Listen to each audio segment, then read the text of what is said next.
Hola a todos y bienvenidos a mi canal. En el de hoy continuamos con la sección de coordenadas en Excel y desplazamiento de objetos, con la diferencia de que por fin vamos a ver un efecto curvo al desplazar un objeto de un punto A a un punto B. Si tuvieron la oportunidad de ver el video anterior, el mismo habíamos hecho de que se desplazaba pero de manera recta. Les quiero comentar que estuve buscando varios métodos, inclusive con la ayuda de Mejado, que pobre le saco el tiempo con estas cosas de las cuales no tiene por qué meterse, pero lo hace de buena onda nomás. Que bueno, estuvimos buscando varios métodos para lograr este famoso efecto curvo, y así que voy a mostrarles primero los casos fallidos, por así llamarlo, hasta que llegamos a la mejor opción. En el primero de los casos logramos un movimiento curvo de la carta, pueden apreciar de que la misma se va al origen, pero no sé si logran darse cuenta de que llega antes al eje Y que el eje X, es decir, no llega justo al mismo tiempo en las coordenadas 0, 0, llega primero en el eje Y y luego se desplaza hasta finalizar en el 0, 0 del punto X, en realidad el 0, 0 del Y y del X. El asunto es el siguiente: había hecho una tabla la cual había colocado en esta columna las vueltas del for, ¿sí? Las vueltas del bucle, obviamente que va a girar de 1 a la cantidad que sea necesaria. Este es el valor inicial de la carta, es decir, una vez que la carta se recolocó, me colocó aquí las coordenadas para X y para Y, y esto serían las distancias que van recorriéndose tanto en X como en Y por cada vuelta del for. Lo que sucede es que había hecho un pequeño cálculo. Nada, sinceramente, hablando en criollo, es una truchada lo que hice, pero lo que había logrado era obtener un número que por cada vuelta del for iba como incrementándose un poquito más. La diferencia acá es que al aplicarle un índice para que vaya incrementándose, genera el efecto curvo. El problema que podemos percibir es que por ejemplo, con un caso como este va a tener un bucle de 19 vueltas, ¿sí? Este va a ser el recorrido que va a hacer en X, pero fíjense que en Y va a llegar al origen mucho antes que X, y el resto de los valores son negativos, y nosotros sabemos que las coordenadas de X trabajan solamente en el cuadrante positivo. Por lo tanto, esto hace de que primero llegue ahí y después termine desplazándose de manera horizontal hasta llegar al eje de coordenada 0.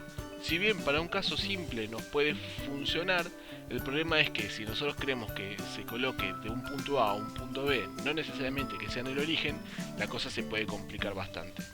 Lo otro que hice, bueno, en realidad no lo hice yo, sino que esto me lo facilitó Mejado. Y de hecho acá les dejo el código original que me pasó él, que lo pasó en realidad en C Sharp y ni siquiera me lo pasó en Visual Basic para aplicaciones, o sea, lo tuve que transcribir yo. Y bueno, el que sepa de programación va a saber de que pasar algo de una tecnología más moderna a una más antigua, a veces hay que darle ciertas vueltas de tuerca. Lo más gracioso es que a Mejado le enseñé lo básico yo, ¿sí? Lo que es la sintaxis de C Sharp se la enseñé yo, y la verdad que no entiendo cómo hizo algo tan complicado de programar, pero bueno, es su forma de ser y lo banco, por supuesto. Pero bueno, lo que hice en este caso fue transcribir ese código en C Sharp, en Visual.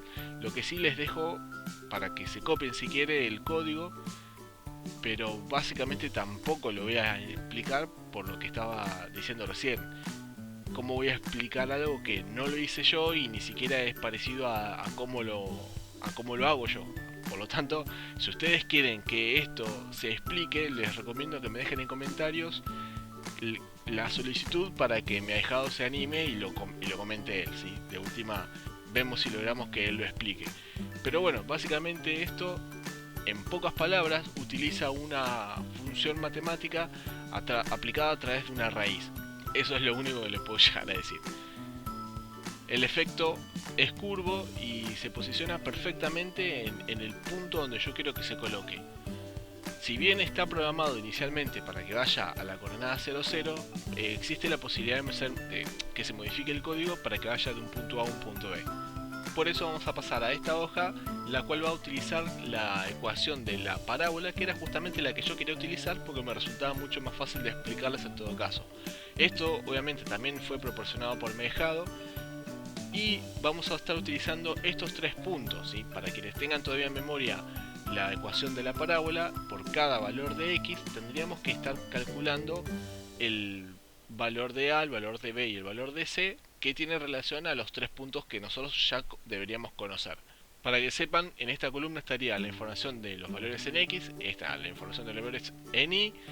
Esta es la posición actual de la carta, ¿sí? La coordenada en la que tiene ahora. Estos son los 3 puntos por donde nosotros queremos que pase, a saber de que el punto 1 es el origen. Este es un punto intermedio que lo vamos a estar utilizando de manera aleatoria. Y este es el punto final. Nosotros deberíamos saber que va a dirigirse desde un punto hasta otro y que pase por uno intermedio como para que genere el efecto curvo. Y esto por último es la distancia. Yo no tengo ningún inconveniente en compartir, como hice en muchas ocasiones, este archivo. Si ustedes quieren, lo puedo colocar en Google Drive para que se lo descarguen. Pero como esto fue provisto por mi ahijado y no lo hice yo, les va a salir caro. Sí, cuando lleguemos a los 100 likes del video, yo pongo este link para que puedan descargarse este archivo con inclusive la macro que vamos a estar utilizando. Así que gente, les aclaro antes que nada, denle like, compartan, así llegamos al número 100 cuanto antes y yo después comparto este archivo, ¿sí? No tengo ningún inconveniente en hacerlo. Entonces, veamos, el efecto que genera es totalmente curvo, pero lo mejor aún que ya trabaja desde un punto A a un punto B. Puede trabajar desde la coordenada 0 hasta un punto cualquiera, o desde un punto cualquiera a la coordenada 0, o inclusive cualquier punto, ¿sí? Está preparado y configurado para tal efecto. Ahora, ¿cómo funciona esto? Para ganar tiempo, ya tengo el módulo y el procedimiento creado, e inclusive coloqué las variables. Como estos puntos ahora están configurados en esta hoja, y a través de estos 3 puntos se obtienen estos cálculos, pero la verdad que nosotros sabemos que este resultado debe almacenarse directamente en una variable de visual sin necesidad de estar interactuando con la hoja, ¿sí? Porque si yo mañana sin querer borro estos datos, perdí todo lo que nosotros teníamos, no tengo ningún backup en ningún lugar. Sin embargo, si la fórmula la pongo directamente en la macro, listo, no tengo ningún problema. Más allá de eso, vamos a generar una matriz que va a tener filas del 1 al 3, es decir, 3 filas, y columnas del 1 al 2, es decir, 2 columnas. Esto sería más o menos una matriz así, ¿sí? De 3 filas y 2 columnas, que justamente concuerdan con la coordenada de los puntos. Está todo hecho a propósito. Entonces, configurando esta matriz que se va a llamar point, me maté en el nombre, de tipo integer, ¿sí? Porque lo estoy manejando las coordenadas directamente con valores enteros, aunque recuerden que las coordenadas en Excel pueden ir con valores decimales. También vamos a estar utilizando una variable y, que en realidad esta me va a determinar el índice de movimiento. Si ustedes saben que la carta está acá y acá supongamos está en X en la posición 200 y tiene que ir a la 500, ustedes saben que el for va a ser de 200 a 500, ¿sí? Eso es clarísimo. Pero ¿qué pasa si tenemos que movernos del 200 al 100? El asunto es que el for va a correr de 200 como valor inicial al 100 como valor final. Y los que ya estuvieron utilizando un for saben, al menos el for básico, saben de que implícitamente hay una regla de igualación entre el valor inicial y el final, que el inicial tiene que ser menor que el final. Para eso podríamos estar utilizando el step para que vaya de un máximo a un mínimo. Entonces justamente para poder generar ese efecto de movimiento vamos a estar utilizando la variable y. La variable x y la variable y, que obviamente son las variables que va a generar el movimiento del objeto, ¿sí? Es el que va a determinar cuánto se va a mover en x y cuánto se va a mover en y. Un detalle, el x, la variable x la coloqué de tipo integer porque solo se va a mover de 1 en 1, ¿sí? No va a moverse de manera decimal, de 0 comas. Por eso es de tipo integer. Pero la variable y, como va a utilizar una ecuación, puede ser que el resultado sean decimales. Por lo tanto, el tipo de variable es doble. Lo mismo con los 3 puntos de la ecuación, a, b y c. Fíjense que acá ya el mismo ejemplo me determina que hay un 9, 0, 204, por lo tanto tiene que ser doble. Y la variable s, que era el que me generaba o administraba el movimiento o la velocidad de la carta, ¿sí? Bueno, como primer punto tenemos que configurar justamente los 3 puntos por los que vamos a estar pasando el objeto. Así que vamos a hacer esto. El punto 1 es el punto inicial, es decir, el que tiene la carta en este momento. Ahora, ¿cómo almaceno yo este punto, ya sea en esta celda o en esta matriz? Yo lo voy a trabajar directamente en la matriz y después vamos a informar en la celda. Así que, point, vamos vamos a hacer otra cosa para que se vea mejor. Tenemos los tres puntos, punto 1, punto 2 y punto 3. Estamos almacenando el primer punto. Es decir, que para la X sería el 1,1 y para el Y 1,2. Así que eso hacemos. Point 1,1 es X, es decir, que es punto left. Ajá, ¿y qué es punto left? Porque nunca lo expliqué. Capaz que me salta algunas cosas porque en realidad vengo explicándolo en videos anteriores, ¿sí? Básicamente te comento de que esto es un agrupador el cual me hace que trabaje sobre este objeto. ¿Por qué? Porque este objeto es el que se llama GB01. En algún momento explicaré por qué le puse ese nombre. De momento olvídense, se llama GB01. Y para no estar seleccionándolo y para no estar escribiendo continuamente este texto, para eso utilizo el with. Entonces yo puedo acceder a todas las propiedades del objeto directamente saltando a través del punto, ¿sí? Poner punto left es lo mismo que yo vengo acá y pongo punto left, pero solamente podría estar utilizando la propiedad en este caso. Yo de esta manera puedo utilizar todas las propiedades si lo escribo dentro del with. Entonces, ¿qué es el punto left? Rápidamente, es la propiedad que me determina en qué posición de X está la carta. Tengo que repetir este proceso para hacerlo en Y. Fila 1, columna 2 es Y, pero la propiedad para de la coordenada para Y de la carta es top. Bueno, vamos a invertir este paso. En realidad nosotros sabemos cuál es la posición inicial y nosotros sabemos cuál es la posición final. El único que va a ser aleatorio realmente es el punto 2, pero lo vamos a manejar para que genere el efecto curvo, ¿sí? Entonces, vamos a configurar el punto 3. Como ya tengo esto medio copiado, vengo acá y pongo 3, 3, columna 1 es para las X, columna 2 es para las Y. Vamos a hacer, de momento, que vaya al 0, 0, ¿sí? Pero recuerden que esto puede ser cualquier punto. Y por último, el punto 2. Como el punto 2 no lo conocemos, pero necesitamos de que sea un valor que esté en el medio del 1 y el 2, lo vamos a hacer de manera aleatoria. Pero ¿cuál es el tema? Para quienes no conozcan esto, es la fórmula para obtener un valor aleatorio en Visual Basic. Si no lo conocen, vayan a Google, pongan VBA espacio random y la primera página que va a aparecer van a encontrar esta fórmula, ¿sí? No, así que no se preocupen por eso. Entonces, donde dice upper bound tenemos que colocar el valor máximo del aleatorio y donde dice lower bound tenemos que colocar el mínimo del aleatorio. ¿Cuál es el mínimo del aleatorio en X? El punto 1, ¿sí? El origen. Columna 1 para las X, columna 2 para las Y. Pero ¿qué colocamos como valor máximo? Como valor máximo podríamos colocar el punto 3, pero yo lo que había hecho es un pequeño truco para darle un poco más de curvatura, porque si yo elijo de que el máximo es directamente el 3, tengan en cuenta de que el punto 2 puede estar o muy pegado al 1 o muy pegado al 2. Así que para obtener más o menos un valor medio, lo que había hecho era sacar una diferencia del 3 con el 2. ¿Sí? Entonces, perdón, del 3 con el 1. Entonces había hecho esto así.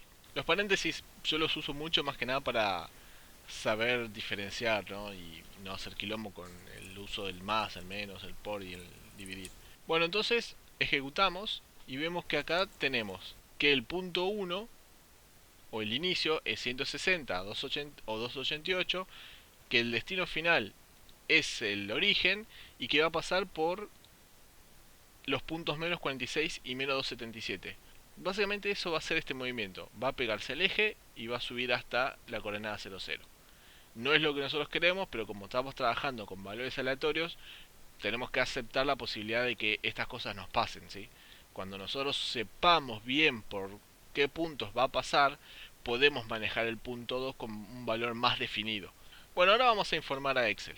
Para informar estos tres puntos en este rango de celdas, o bien lo pueden hacer cada punto en cada celda o con un método más rápido. Entonces vamos a trabajar con la hoja 5, que es la que estamos trabajando actualmente, punto, y vamos a pegar en la primera celda del rango, que es la B3. Pero vamos a ampliar este rango al mismo tamaño de la matriz. ¿Y cuáles eran los valores de la matriz? Para fila 3 y para columna 2. Entonces esto directamente, eso así como está, le vamos a almacenar la misma matriz, point.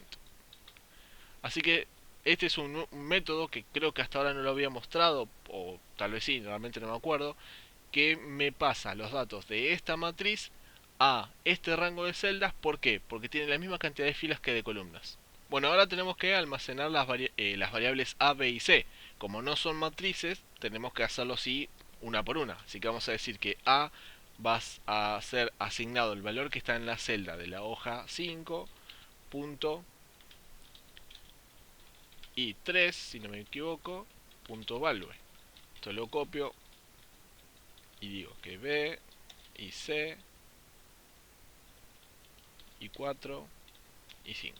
Tengan en cuenta que ahora estamos tomando los valores de la celda. Vamos a ver más adelante con el memory, que va a ser un ejemplo ya real de todo esto. Es un agrupado de todo lo que estamos haciendo en un juego, que vamos a estar haciendo el cálculo directamente acá. Así que no se preocupen que vamos a llegar.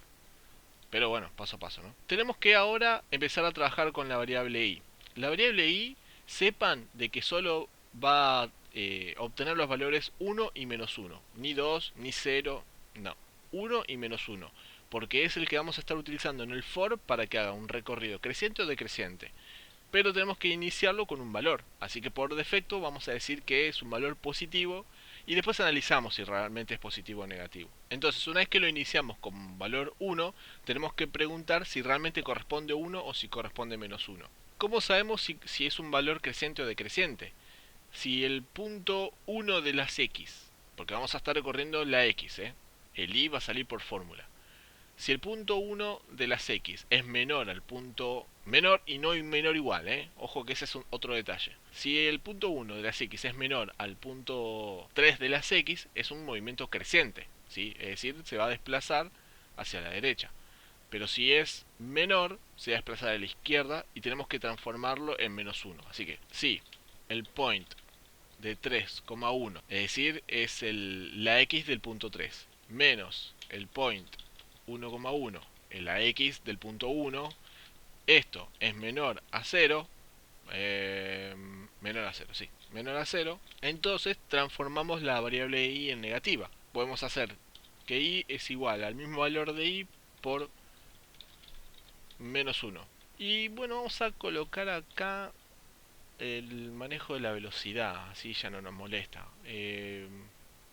¿Cuál es el asunto de la velocidad? Si yo sé que voy a estar almacenando las coordenadas de este objeto por cada vuelta del for, el movimiento me va a ser un movimiento muy lento. Es decir, si la carta está acá, el movimiento lento no me va a afectar porque queda poco para el X, ¿sí? Y bueno, el resto sería Y. Pero si yo estoy por acá, tengo que esperar que llegue hasta el X. Entonces, tendremos que manejar la velocidad para que cuanto más grande es X, más rápido se mueva. Esa es la idea. Para eso vamos a hacer un select case y vamos a estar analizando la distancia del punto 3 al punto 1. ¿Sí? Perdón por ese error. Pero como yo quiero analizar la distancia para saber si es mucho el recorrido y no me interesa si tiene un valor positivo o negativo, voy a aplicar el valor absoluto para que sea cual sea el verdadero valor, me lo pase a positivo. Bueno, restablecete, no hay problema. No, sí. Sí, básicamente, ¿cuál es la distancia que yo tengo que recorrer? Del punto 1 al punto 3. El 3 menos el 1 es la distancia en X que yo tengo que desplazarme. Si esa distancia es muy grande, vamos a aumentar la velocidad. Si es muy chiquita, la vamos a reducir o dejar en 1. Entonces vamos a decir que case es menor a 100. O sea, en el caso de que esa distancia sea menor a 100, la variable s vamos a colocarle el valor de 1, ¿sí? Como diciendo, bueno, movete con las mismas vueltas del for. Si es menor a 200, movete 3. Si es menor a 300, movete 5. Y si es mayor o igual a 300, es decir, el resto, por las dudas, movete 7. Decir esto o decir else en el select case sería lo mismo, ¿sí? Pues estaríamos analizando todas las opciones. Bueno, entonces ahí ya definimos la velocidad de la carta. El bucle for, que va a estar trabajando con la variable x directamente, va a recorrer desde dónde. Y fácil, desde el punto 1, es decir, point 1,1 a point 3,1. Entonces, volvemos a repetir. Si el punto 1 es menor que el punto 3, perfecto, este for va a funcionar. Pero este for no va a funcionar si la carta tiene que desplazarse hacia la izquierda, ¿sí? De esta manera. ¿Por qué? Porque el punto 1 va a ser más grande que el punto 3. Imagínense que quieren ir al origen, 144 es más grande que 0. Entonces, para trabajar con un solo for y no estar configurando diferentes tipos de for, vamos a utilizar el método step para decirle que cuando tiene que ir hacia el origen, utilice el -1. Pero si yo pongo -1, siempre va a ser decreciente. Así que por eso hicimos y configuramos la variable i. La variable i va a admitir solamente 1 para cuando tiene que ir a la derecha y -1 cuando tiene que ir a la izquierda. ¿Sí? Solamente es para eso. Pero bueno, le da una funcionalidad terrible para no estar repitiendo código de for. Ahora nos falta calcular el valor de la i. ¿Y qué tenemos que hacer? Y tenemos que aplicar esta fórmula que ven acá. Entonces tenemos que decir que i es igual a, que ya está guardado en una variable, a por, a ver, en realidad hay una suma ahí, así que vamos a cerrar entre paréntesis. A por el valor de x, y esto también lo vamos a cerrar en paréntesis, elevado, ¿cuál era el elevado? Ahí está. Elevado es el triangulito ese, al cuadrado, más la variable b, que ya está también configurada, por x, más la c. ¿Sí? Entonces, por cada posición de x vamos a estar configurando la que le corresponde de y. Y aunque no lo crean, nos queda solamente aplicar estos valores al objeto. Así que punto .left es igual a x y punto .top es igual a y. Como un detalle, vamos a almacenar las tablas. Así que vamos a poner hoja 5, punto b2, punto value es igual a punto .left. Vamos a copiar esto que vamos a utilizarlo bastante. C2, que es la i, punto .top. B6 sería el point, o sea, el tercer punto de x, menos punto .left, para saber cuánto nos queda recorrer. C6 sería el point punto 3, pero de la si, menos el top. Y la velocidad, perdón. Lo que estamos haciendo es un salto de refresco de pantalla.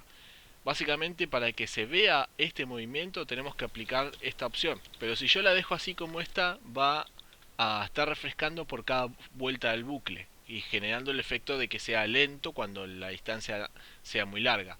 Entonces, para darle un salto, vamos a utilizar esta pequeña fórmula. Si la posición del bucle, es decir, el valor de la variable x, dividido, mod no es dividido, pero ya les voy a explicar, dividido la variable que habíamos configurado s, si el resto de esa división me da 0, entonces actualiza. ¿Sí? Mod, así como está, me da el resto de una división. Si yo divido 2, si yo divido 5 dividido 2, no tiene resto 0, porque tenemos que utilizar una coma para continuar dividiendo.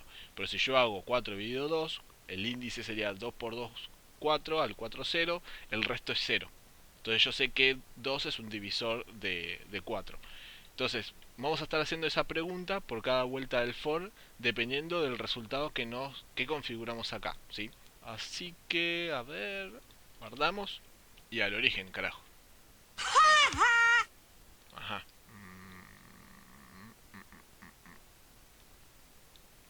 Terrible fail, No, esto no funciona como yo quería. Vamos a hacerlo como estaba antes. Perdón por este fail, terrible fail. Lo que pasa es que yo después lo hice en el memory y me parece que lo hice de otra manera.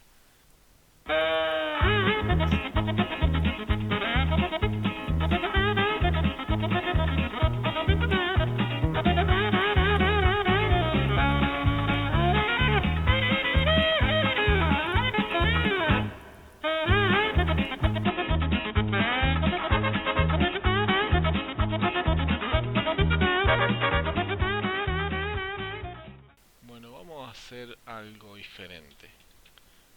Vamos a configurar un aleatorio también para el punto 3. Bueno, vamos a ampliar el rango de las X.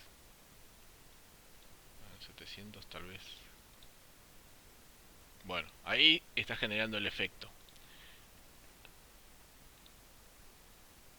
El problema del ejemplo anterior era que como queríamos ir al 0, 0, el aleatorio me puede estar generando una función muy cerrada, entonces, o que pase por el negativo, y definitivamente no es lo que nosotros queríamos. Pero bueno, ahora sí se puede apreciar un poco mejor el movimiento, ¿sí? Bien, ahí es un ejemplo de una función cerrada. Se fue muy para abajo y se colocó ahí al lado. Ahí hay un tema. ¿Vieron que hubo un salto recién? Yo no le di clic sin querer después. Ahí hay otro ejemplo. Bueno, hay un detalle. Esto no está finalizado. Acá falta algo. El problema es el siguiente. ¿Qué pasa si, por ejemplo, el punto uno... Claro, por eso no se movía bien. Ah, está. Ya está. Pequeño fail. Perdónenme por ese detalle. ¿Qué pasa si el valor en X es cero?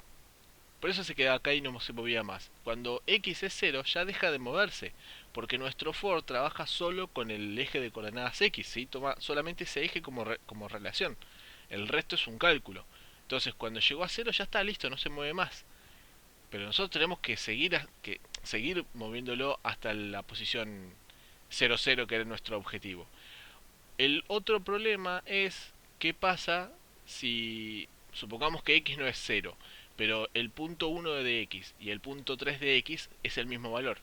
¿Qué pasa con eso? Tampoco se va a desplazar, ¿sí? ¿Qué va a moverse de en uno en uno? Si ya está en uno. ¿Se entiende? Entonces tenemos que ver la manera de trabajar con esas dos opciones. Cuando X es cero, pero todavía le falta recorrer en y cuando las X de los punto 1 y el punto 2 son iguales. Vamos a hacer esto. Como esto es para el movimiento normal diagonal, por así llamarlo, lo vamos a poner en un if. Vamos a decir, si X es igual a cero, y claro, y el índice y es igual a menos uno, porque si es cero, pero tiene que crecer, no pasa nada, va a crecer, va a moverse. El problema es cuando X es cero y el índice es menos uno, es decir, que tiene que ir para la izquierda. Si esto se cumple, o el punto 1,1 es igual al punto 3,1, ¿sí? Estamos diciendo que en el punto 1 y el punto 3 el valor de las X es el mismo. Si estas dos opciones, si una de estas dos opciones concuerda, tenemos que ingresar, perdón, orden acá, ingresar al if. Pero esta parte sería la normal, ¿sí? No, o sea, tenemos que configurar esta parte cuando estamos cuando x es 0 o cuando el punto 1 y el punto 3 de las x es el mismo valor. Ah, otro detalle que tenemos que preguntar. Podría preguntarlo en este condicional, pero ya sería mucho. Vamos a hacer otro if. Esto sucede mientras que todavía haya una distancia por recorrer en y, ¿sí? Porque si el x es 0 y el y entre el punto 1 y el punto 2 de y no hay nada por recorrer, no, listo, ya está, terminó.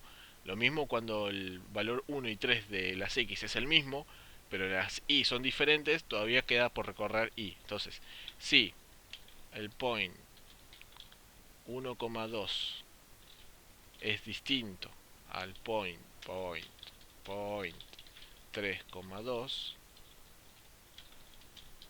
entonces en if. Como acá no necesitamos una parte, solo necesitamos la parte verdadera, para la parte falsa es como que ya está, terminó, no necesitamos que se siga moviendo. Vamos a configurar esta parte. Acá tenemos que volver a analizar el asunto del índice, así que más allá de que el índice para las x sea 1 o menos 1, ahora tenemos que analizar el índice, pero si tiene que ir la carta para arriba o para abajo, de manera perfectamente vertical, ¿eh? Si tiene que ir para abajo va creciente, y si tiene que ir para arriba reduce el valor, así que es decreciente. Entonces, iniciamos y nuevamente... Ay, ¿qué hice acá? Ahí. Iniciamos y nuevamente con 1 y preguntamos. Es lo mismo que está acá. A ver. Es exactamente lo mismo. Bien. Y entonces, acá vuelvo a repasar. Cuando no hay nada que recorrer en X, pero hay que recorrer en Y. hacemos otro for que va a recorrer en i, el cual el punto inicial es punto top, ¿sí? La propiedad actual de la carta, y va a ir de la posición actual de la carta, va a ir al point 3,2, ¿sí? 3 porque es el tercer punto y 2 porque es el de las i. Y nuevamente configuramos el step i. Cuando i es 1 va a ir para abajo y cuando el i es menos 1 va a ir para arriba. Básicamente ese es el efecto. Entonces, como en x no hay que recorrer nada, simplemente decimos punto top igual a i. Nada más que eso. Y por la duda aplicamos de vuelta el salto o la velocidad.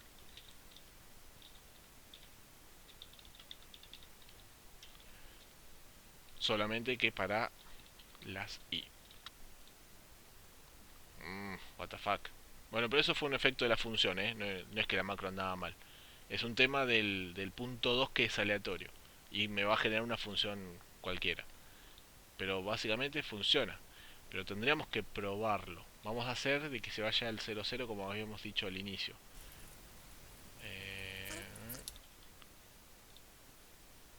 ¿Vieron? Llegó a x cuando x vale 0 y el resto lo subió para arriba. Que antes no lo había hecho, antes se había trabado.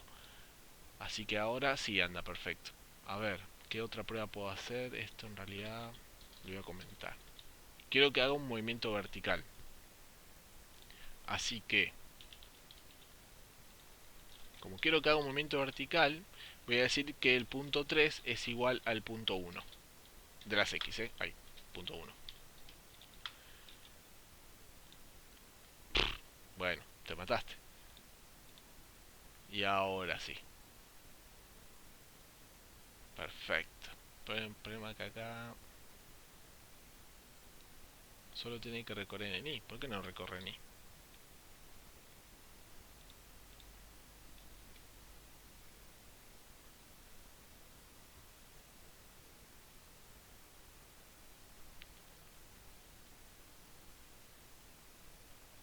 Esto está mal.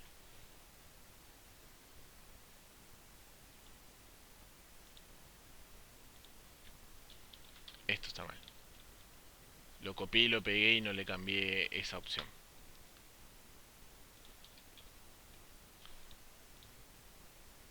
¿Sí? Estoy forzando de que el punto 1 y 3 sea el mismo, ¿no?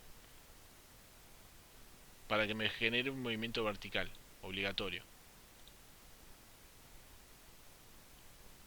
Bueno, entonces ahora sí funciona.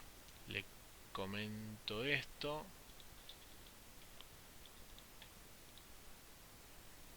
Perfecto. Bueno, tuvimos nuestras trabas, pero más o menos salió, ¿no? Creo que sí, creo que más o menos salió. Va al 0,0, recorre horizontal, recorre vertical y genera un efecto curvo. Así que más o menos concuerda con lo que nosotros queríamos, necesitamos tener. Y bueno, eso es todo me parece, creo que no me falta nada. En el próximo video vamos a ver cómo generar el movimiento con el mouse, ¿sí? Cómo hacer para que se vaya a una celda que yo quiera directamente. Así que bueno, nos queda esto, que créanme que no es nada complicado sabiendo lo que vimos hoy. Y bueno, gente, si les gustó el video, si les parece que está bueno lo que estamos viendo, les pido por favor denle like, compartan, comenten lo que les gustaría comentar, si quieren que se vea otra cosa más o alguna función otra rara. Si quieren ver la función de me ha dejado, también coméntenmelo. Acuérdense que puedo compartir este archivo si llegamos a los 100 likes, o sea, solamente 100 likes, no es mucho. Si les gusta el canal, si quieren recibir novedades de los videos que voy sacando, suscríbanse, así les aparece siempre el mensaje del último video subido. Y bueno gente, eso es todo de momento. Perdón por las trabas y nos vemos hasta la próxima. Hasta luego.